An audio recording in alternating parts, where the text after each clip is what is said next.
Oh, he's gone. Today is good morning. Good morning. Normally you're in the afternoon, but we've got a morning special because we've got a special person on today, Sam Maxton. And Sam Maxton joins us from JSM Solutions as an accountability advisor. How you going today, Sam? Yeah, I'm fantastic. How are you doing, guys? Yeah, it's Quite well. bright Accountability advisor. and early. So, yeah, it's early. Just getting used to the morning Is here. this bright Normally and we're early? the afternoon Like, birds. Well, being at 11. Afternoon, people. Okay. So Sam, procrastination. Well, this is procrastination nation. Tell us a little bit. What's the background in accountability advisor and procrastination? Accountability comes from. I've been doing it for a long time for people, and I've had a bit of a realization that a lot of people procrastinate. They get comfortable in their situations, and it's very easy to get comfortable. Whether you've got goals or you've got to want to lose weight or whatever it is, it's very easy to become comfortable. And a lot of people find accountability confronting. So I took it head on and to help people achieve their goals, their dreams, and wherever they want to be. At the end of the day, whether it's studying or goals or long-term or short-term, it's about creating milestones and achievements throughout the journey to get to their end destination. So have you? Oh, sorry. Go, Sandra. Yeah, no, go. You covered safety there because, do you cover the 6 human needs? Because a lot of it comes back down to people feeling really safe. So procrastination really comes from that point of view where people don't really want to venture out or take a risk or do something because they feel safer at home or feel safer not taking a risk. And is that some of the things that you take on board or even teach people about some of the 6 human needs? Yeah, I think where it comes from is allowing people to not only build trust with me first, but then it creates allowing them to be vulnerable with their actions and what they need to achieve to get to where they want to be. So when it comes down to their goals, it's very easy for someone to write down their goals if they're not having to show anyone because they can just write it down. But a lot of the time, unless you're in the 5% of people that are so strict, you're not going to necessarily do everything you need to achieve those goals.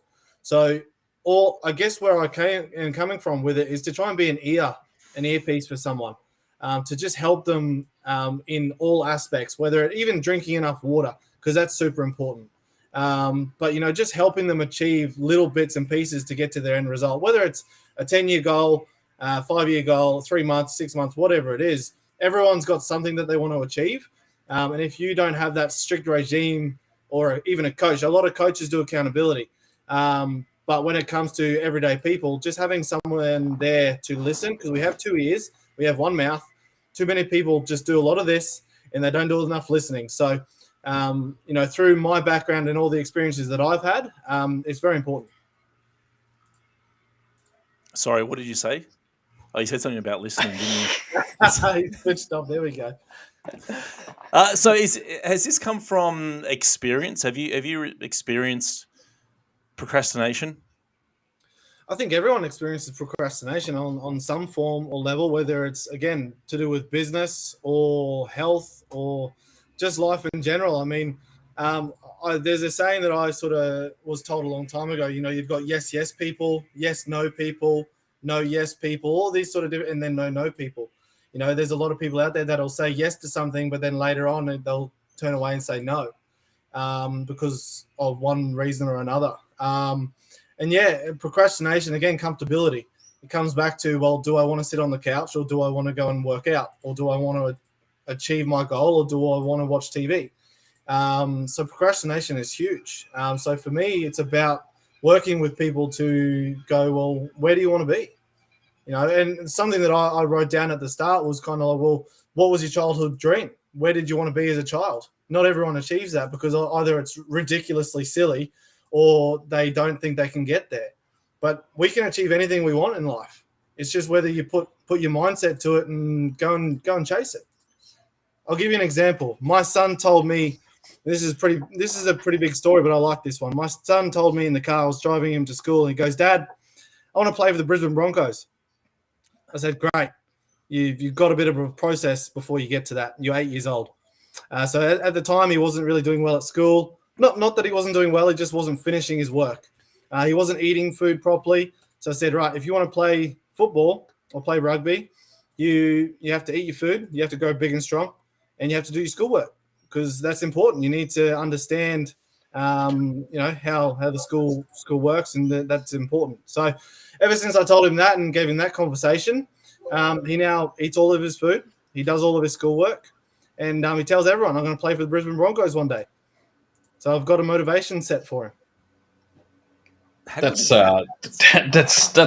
great how you've created that process, and it's going to be one of the biggest things that's going to help him for the rest of his life, because you've already created these processes and habits, because everything really comes down to habits, and procrastination is even a habit, right? You sort of feel like, oh, I don't feel like it. You have these conversations in your mind, and it's a mental thing that lots of people don't even realize that it's mental toughness and things that you need to have and be able to fight it yourself, because it's you creating that. It's a lot of people saying, hey, I don't want to get out of bed. Yeah, and that's one of the biggest things that I've realized, even from my own self, like especially when winter came. It's like, oh, hang on, it's like 5 o'clock in the morning. I don't want to get up. That's it's one of the hardest things. But you've set forward this great thing for your child. Yeah, and I love that example, because it's something that we need to learn. It wasn't taught to us, right? It wasn't taught to us as children, because there wasn't any tools. There were lots of different tools. We just didn't really have access to it. Now that we have internet, we have better access to these things. What are some of the biggest challenges that you find from people? You have to really understand a person's situation or a person's attitude towards either themselves or their project or their goals. Like, for example, my business partner and my partner, so she runs the other side of JSM. It's a different business, but it's under the same banner. I realized when we first started the business that I couldn't push and keep her too accountable. I had to do it in a different way, because if I pushed her too hard, she'd get overwhelmed and she would back off and not achieve anything.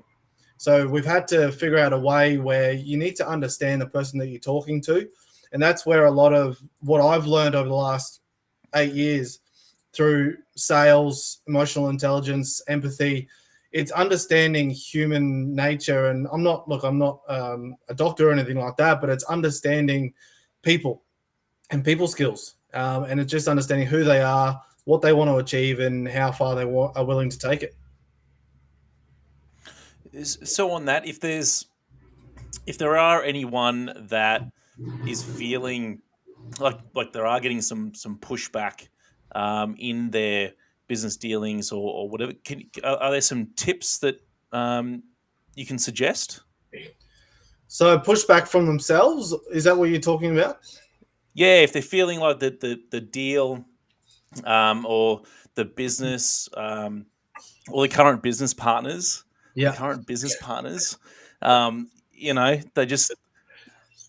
just need a little bit extra push. No, they don't need. No, they don't need extra push. It comes down to, depends if you're talking about goals or projects. Again, it's, especially with goals, everyone says it's got to be specific. You've got to write it down and put a date to it. And that's the simplest way with goals to actually achieve them. And with your example of getting out of bed in the morning, there was a podcast or a book that I listened to or read that they were talking about a 3-second rule. Once you wake up, count backwards from 3, 2, 1, and get up. And because what happens is internally in your mind, you're thinking, oh, no, I don't want to get out of bed. And the more that you think that, the more you're going to stay in bed. So if you go 3, 2, 1, get up every single morning, you're up. I love that. I used to be very similar to you. A few years ago, I had kids. I got comfortable. I didn't want to go to bed. I was like, whatever. So I now I get up at 4 a.m. every morning. 4 a.m. Wow. That was a big habit to get into, especially in winter. It was dark. It was cold. You know, I didn't want to get out of bed. And now I've even gotten my son to a point where he gets up at 4 a.m. with me and we run or we train because he wants to play for the Brisbane Broncos. It's great. Wow. That's spectacular, really. I remember coming across that, the counting 3, 2, 1, and then you do it and you're like, I'm just going to count again. It's happening, right? I've done 3, 2, 1, yeah, and then I'm like, I'll do it again. Like maybe it might happen this time, and then you know what? I'll just give it. Maybe let's count down from 5, and we'll do it. We'll do it again. Yeah, that was, and even I'll just share something because my son actually said, "Oh, Dad, I want to do some get up and go to the Oval at 5 o'clock tomorrow morning." He said this last night, and here I am going, 5 o'clock. That's great. I want you to. How about 6? How about we go at 6? So it was great. It was great you shared that. But it's and now we're looking at. I need to do it, and now I've got another accountability partner now. Yeah. To go. Let's just do it. And this is the other thing. It makes it easier when you've got someone to do it. This is where I want to help business owners that are by themselves or people that are by themselves, whether they've got a relationship but they're working in business by themselves. It's a lot harder to do things that you want to do if you don't have someone or an earpiece or someone to help you. You know, we go through school life having so many different types of teachers, but when we become adults, we forget that there are coaches and people out there to mentor and help us strive to where we want to be. And, there's a lot of coaches out there. There's a lot of business professionals out there. But when it comes to accountability, it's a different level. And do you find really communities as well? There's so many different communities out there, and we go through different parts of our life at different stages as well. That are communities can actually form a great part of that accountability. Absolutely. The more people, the better. The business used to be all competitive and headbutting and, the same people in the same lane or same industry didn't want to work together or collaborate. But we need to collaborate. We need to work with each other. We need to help each other because the more people that we have helping or giving knowledge, then we can all succeed. There's enough money to go around. There's enough people to go around to help each other. So at the end of the day, we can all win if we help each other.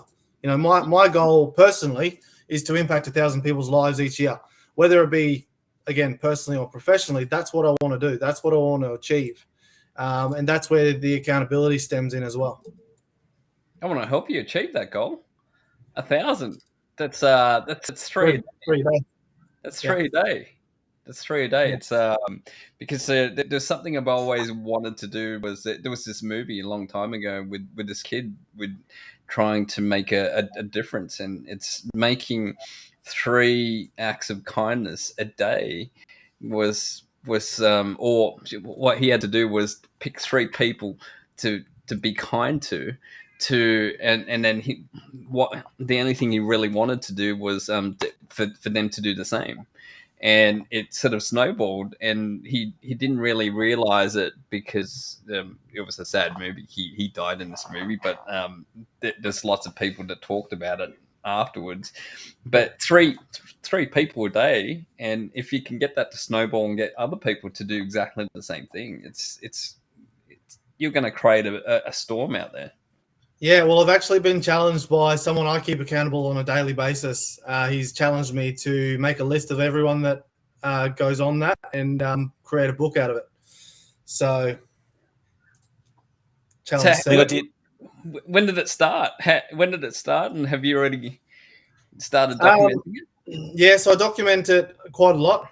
Not everyone goes on there, but I mean, I can put a lot of people on there because I talk to so many people during a day or a week. At one point, I was talking to 50 new people a week. Not that I help everyone, but, it's just a general conversation or a tip. And again, there's a lot of information out there that we only know what we know. And everyone has a different perspective on life and business. And your perspective is different to mine on the same topic. And that's where us talking to each other and working together in a collaborative manner, we can all learn and create better businesses and a life structure. just thinking with that Nick Bendel comes to mind, and we're going to connect you with Nick because he's having 500 lunches, and I reckon That's cool. to add someone else to the list and help you to connect with someone else. No, I appreciate that. I'm That's going to amazing. connect you with Nick. So, Nick, if you're out there, go connect with this man. Absolutely, that sounds fantastic. So how can people find out more, Sam? So I'm all over LinkedIn and Facebook. I have been the sort of person in the last 8 years to be pretty hidden on social media because I'm not a big fan of it. But because I'm now, I've been in business and I've done quite a lot of different things, I've had to learn and adapt as we all need to. So I've had to be a little bit coachable myself and go, well, all right, I need to change that attitude and start getting on social. So I'm on Facebook. JSM is on Facebook. We've got our own page. I have a Facebook group that was actually one of my goals this year, called the Accountability and Advocacy Support Network. I can share that with you guys. I've got that on LinkedIn and Facebook. I created that Facebook group purely from a perspective to help people listen and learn and give tips of their personal development so everyone can learn and grow more, not just a business advertising Facebook page because there's plenty of them out there. But LinkedIn, come and search for me. I'm on Facebook, and all my contact details are on there as well. Yeah, well, I've seen you out there in the communities, and that was one of the reasons to connect today. I saw your name starting to appear everywhere, and then it was like, well, let's connect more and find out, and jump on State of Mind, and let's talk about it. So thank you very much for Thanks worries. Thanks For coming on and sharing all that. And any final words, Sandro? No, well, I think Questions? we've talked about all the things around it, and if we really want to jump into other things, I was going to jump into conversation about the 3-2-1 before, like you mentioned, was when people set alarms. I know lots of other people that set alarms, and then they have like 100 alarms afterwards because if that one doesn't wake them, the next one will, and the next one, the next one, the next one. But in the end, you don't get to sleep, right? Because it's just like, what are you doing to yourself? So I'm calling all of you out that do that, and you know who you are, and I'm calling you on that because it doesn't give you the sleep that you need. The only suggestion I could give that what the best advice that I was given is that as soon as that alarm rings, you just jump straight up on your feet because the blood rushes through, and then getting back to the part of our brain by splashing cold water onto our face, it wakes you up and it kickstarts everything inside of your body. So if you are having an issue trying to get up, try that for absolutely. I find, because I used to be one of those people many years ago. I used to be one of those people that would set many alarms, but I find that I'm actually more groggy and tired after doing that, because as you've just said, you're not actually sleeping. You're just resetting, hearing an alarm, waking up, resetting, going back to sleep, and not actually falling asleep. Then when you finally eventually get out of bed, you're tired because your body's like, well, you haven't actually slept. Exactly. I was that same person. I didn't have that many alarms to just press snooze and snooze and snooze. Yeah. So hell, let's can you have a backup alarm button? I realized that Dwayne Johnson actually created an app. It was called, I can't remember what it was called, but it was an app with an alarm, and it only went off once, and there was no snooze button on it. Cheers, Scotty. No, that's what I was thinking about. Yeah, just ripping the snooze button off. But then, could you just unplug it from the wall? No, because it just keeps going until you actually get out and say I'm out of bed or whatever. I can't remember. I used to use it a long time ago. You know what would be good? Let's create like a bracelet to the watch that shocks you the moment that alarm goes. You go, whoa! All right, I'm awake. Time to get up. Well, actually, the kids now, that's been forcing to get up. You got the doona on, and then it just starts getting ripped off. Dad, come do Yeah. this. All right. Okay. All right. Yeah. I got it. Thanks for that. All right. Thanks for jumping on today, Sam. Thank you very much And, for having me, guys. I really appreciate it. It's been awesome. And thanks, Scotty. See you Sweet. all. Thanks, Scotty. Thanks. I love my snooze button, Scotty. Scotty loved his snooze button. I'm sure we all do. All right. All right. Until next time. Thanks, everyone. Thanks, Sam. Thanks, See you. guys.